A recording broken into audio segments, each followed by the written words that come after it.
Hello moms! Welcome back to day 48. ఈరోజు మన little once కోసం చాలా ఇంట్రెస్టింగ్ యాక్టివిటీస్ అయితే తీసుకొచ్చాను. ఇంకెందుకు ఆలస్యం ఒక్కొక్కటిగా చూసేద్దాం. ఇందులో ఫస్ట్‌ది వచ్చేసి బైలాటరల్ కోఆర్డినేషన్ ఇచ్చాను. ఇందులో నేను 2 సైడ్స్ కూడా 2 డిఫరెంట్ డిఫరెంట్ నంబర్స్ ఇచ్చాను. ఇక్కడ పిల్లలు చేయాల్సిందేంటంటే నంబర్స్‌ని చూసి దానికి కరస్పాండింగ్‌గా ఫింగర్స్‌తో టచ్ చేస్తూ వెళ్ళాలనమాట. ఫర్ ఎగ్జాంపుల్ నంబర్ 1 అంటే 1 ఫింగర్, 2 అంటే 2 ఫింగర్స్‌తో టచ్ చేస్తూ వెళ్ళాలి. అలాగే ఎంత నంబర్ ఉంటే అన్ని ఫింగర్స్‌తో టచ్ చేస్తూ ముందుకెళ్ళాలనమాట. ఇక్కడ మనం ఒక స్పెషల్ థింగ్ ప్రాక్టీస్ చేస్తున్నాం. అదే బోత్ హ్యాండ్స్ టుగెదర్. అంటే రైట్ హ్యాండ్ ఒక సైడ్‌లో పనిచేస్తే, లెఫ్ట్ హ్యాండ్ కూడా అదే విధంగా ప్రాక్టీస్ చేయాలి. పిల్లలు 2 హ్యాండ్స్ యూజ్ చేస్తూ నంబర్స్‌ని ఫాలో చేస్తారు. పిల్లలు స్టార్టింగ్‌లో ఫింగర్స్ కౌంట్ చేయడానికి టైం తీసుకున్నా అది అబ్సల్యూట్‌లీ ఓకే. వాళ్ళు వెంటనే చేయాలని మీరు ఎక్స్‌పెక్ట్ చేయకండి. మీరు నంబర్స్‌ని పాయింట్ చేసి ఇదెంత నంబర్, అంత ఫింగర్స్ చూపించగలవా అని కామ్‌గా ప్రాంప్ట్ చేస్తూ వెళ్ళండి. ఈ యాక్టివిటీ ద్వారా నంబర్ రికగ్నైజేషన్‌తో పాటు ఫింగర్ అవేర్‌నెస్ ఒస్తుంది. హ్యాండ్ ఐ కోఆర్డినేషన్ ఒస్తుంది. బైలాటరల్ కోఆర్డినేషన్ కూడా వర్క్ అవుతుంది. ఇక్కడ మేధాంశిని చూస్తే ఫింగర్స్ కరెక్ట్‌గా పెట్టడానికి అవ్వట్లేదు.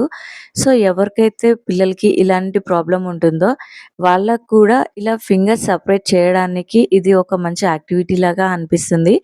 సో, మీ పిల్లలు కూడా ఇలాగా ప్రాబ్లమ్ ఫేస్ చేస్తుంటే ఈ యాక్టివిటీ ఖచ్చితంగా ట్రై చేయండి. అలాగే ఇది కాన్సంట్రేషన్ అండ్ అటెన్షన్‌ని కూడా బాగా ఇంప్రూవ్ చేస్తుంది. కాబట్టి నార్మల్ కిడ్స్‌తో కూడా ప్రాక్టీస్ చేయించండి. ఇది గేమ్‌లాగా వాళ్ళకి బాగా ఎంజాయింగ్‌గా అనిపిచ్చింది. హ్యాపీగా ఆడేశారు దీన్ని. ఇంకా సెకండ్ యాక్టివిటీ వచ్చి ఫాలో ద కలర్ పాత్ ఇచ్చాను. ఇక్కడ మన సెకండ్ యాక్టివిటీలో పైన డిఫరెంట్ డిఫరెంట్ కలర్స్ ఇచ్చాను కదా! ప్రతి కలర్ నుంచి ఒక యారో పాత్ ఇచ్చాను. ఆ కలర్ పాత్‌ని ఫాలో అవుతూ కిందికొస్తుంది.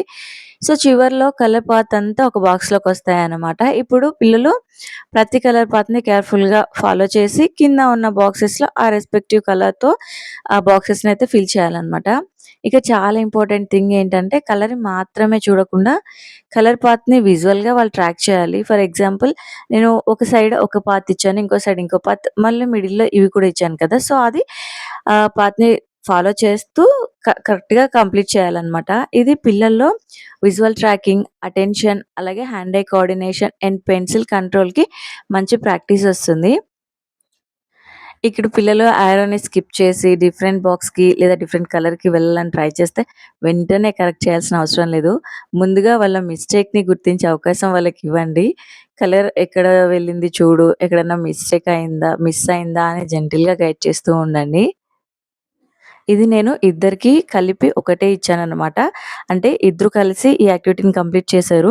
సో, ఇలా చేయించడం వల్ల టీమ్ వర్క్ కూడా డెవలప్ అవుతుంది. వెయిట్ చేయడము, వాళ్ళ టర్న్ వచ్చేంత వరకు వాళ్ళు వెయిట్ చేయడం, పేషెన్స్‌గా ఉండడం నేర్చుకుంటారు. సో, మీరు కూడా చూస్తున్నారు కదా! మా వాళ్ళు ఒకళ్ళ తర్వాత ఒకళ్ళు చేస్తున్నారు. అండర్‌స్టాండింగ్ కూడా బాగా ఇంప్రూవ్ అవుతుంది. మంచి టీమ్ వర్క్ డెవలప్ అవుతుంది. పిల్లలకి మీరిప్పుడు కలర్స్ ప్రాక్టీస్ చేయిస్తున్నా, కలర్స్‌ని ఐడెంటిఫై చేయడము, లేదా కలర్స్‌కి మధ్య డిఫరెన్స్‌ని వాళ్ళు కనుక్కోలేకపోతే ఇలాంటి యాక్టివిటీస్ చేయించొచ్చు. చాలా ఫన్నీగా ఒక గేమ్‌లాగా ఉంటూనే వాళ్ళకి కలర్స్ నేర్పించొచ్చనమాట. సో, ఎవరైతే ఇప్పుడు ప్రీ స్కూలర్స్‌కి గాని, ఇంకా చిన్నగా ఉన్నోళ్ళ దగ్గర నుంచి స్టార్ట్ చేస్తున్నారు కదా! కలర్స్ నేర్పించడం. ఈ యాక్టివిటీ వాళ్ళతో కూడా చేయించొచ్చు. ఇక్కడ కలర్ రికగ్నైజేషన్‌తో పాటు ఆహ్, ఫ్లోని ఫాలో అవ్వాలి కాబట్టి మెమరీ కూడా ఇంప్రూవ్ అవుతుంది. ఇంక థర్డ్ యాక్టివిటీ వచ్చేసి 2 కలర్ డాట్స్ అయితే ఇచ్చాననమాట. ఒక్కొక్క కలర్ డాట్ ఒక్కొక్క పెన్సిల్‌తో 2 హ్యాండ్స్ యూజ్ చేస్తూ వాళ్ళు లైన్స్ అయితే డ్రా చేయాలి. ఇది కూడా బైలాటరల్ కోసమనే ఇచ్చాను. ఇది కూడా ఇద్దరికీ కలిపి ఇచ్చాననమాట. సో, కొన్ని మేధాంష్ చేస్తాడు, కొన్ని చైత్ర చేస్తది. సేమ్ కలర్ డాట్ నుంచి సేమ్ కలర్ డాట్‌కి మ్యాచ్ చేయాలన్నమాట 2 హ్యాండ్స్. ఇక్కడ కలర్‌ని ఒకేసారి ఐడెంటిఫై చేసుకోవాలి. అలాగే ఒకేసారి 2 హ్యాండ్స్‌ని యూజ్ చేయాలి. అండ్ లైన్స్ డ్రా చేయాలి. సో, 3 కూడా ఎట్ ఎ టైమ్‌లో జరిగిపోతాయి. బ్రెయిన్‌కి ఒక మంచి జిమ్ లాగా ఉంటదన్నమాట. ఈరోజు ఈ 3 యాక్టివిటీస్ ఎలా ఉన్నాయో కామెంట్‌లో చెప్పండి. అలాగే మన ఛానెల్‌ని సబ్స్క్రైబ్ చేసుకోండి.